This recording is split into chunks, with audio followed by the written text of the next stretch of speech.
right, so welcome back. This week we're going to talk about where does your money go when you invest into a real estate syndication. So again, I'm Jason Yarusi of Yarusi Holdings here with Seven-Figure Multifamily. If you like what you hear, make sure you go down there and hit that follow button so you get updated when we have new, of course, shows, new, of course, opportunities, new, of course, interesting topics to discuss with you, and that's what we're going to do today. We're going to talk about when you invest as a passive investor, where does your money go?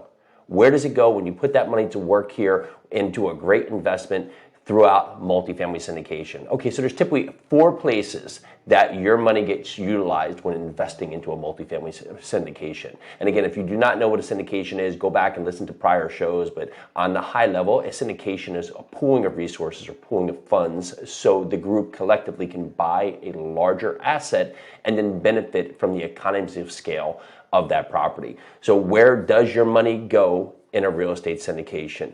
Typically, those 4 places start with the down payment. Typically, when we are buying multifamily assets, we are putting a loan on the property. And so the loan is going to give us leverage, right? Anywhere between 60 to 75% is going to be coming from a lender, from a bank, or from another provider here on a debt side. You as the equity investor, as someone who's investing to be able to get cash flow and also get appreciation, your money is being put to work to fill that gap of the down payment that now coincides with the loan for the property. So that's number 1.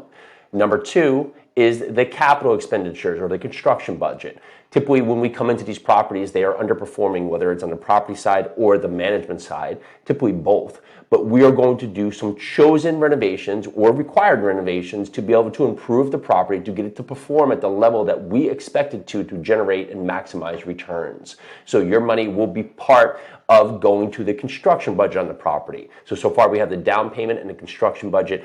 Next would be closing fees. So as we come into a property to buy that property, there's going to be the legal fees, there's going to be the title fees, there's going to be the inspection fees, there's going to be a number of fees that are part of the closing of the property. We may have transfer taxes or other franchise fees that are part of this closing. So as we come into this property here, we will have to, of course, raise money collectively to be able to cover the down payment, the construction costs, and also the closing fees. And last would be fees that potentially may go to the partners. That could be something of an acquisition fee, right? So the acquisition fee is a fee paid to the operator or the sponsor for basically putting together the deal, offering the opportunity, packaging, and continuing to now take the deal and perform on the deal throughout the hold of the deal. So typically from that point, an acquisition fee could be anywhere between 1% to 4%. Usually commonplace is to see it as 2% of the purchase price of the property here. So your money invested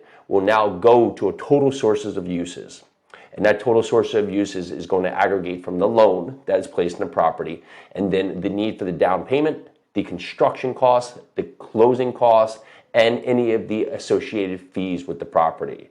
So those are the 4 places that typically you will see your invested money going. And when you invest that money, accumulating all of those other pieces of the puzzle here, that is where the operator themselves will be able to now take it and run with the property to look to improve that property to maximize returns and meet expectations of investors. All right, so again, I'm Jason Yarusi of Yarusi Holdings here today talking on Multifamily Live, talking about everything that happens when you put your money to work in a syndication, where that money goes. If you like, make sure you subscribe, make sure you hit that follow button so you get alerted when these come up again and again. And we look forward to following back shortly with our next topic as well.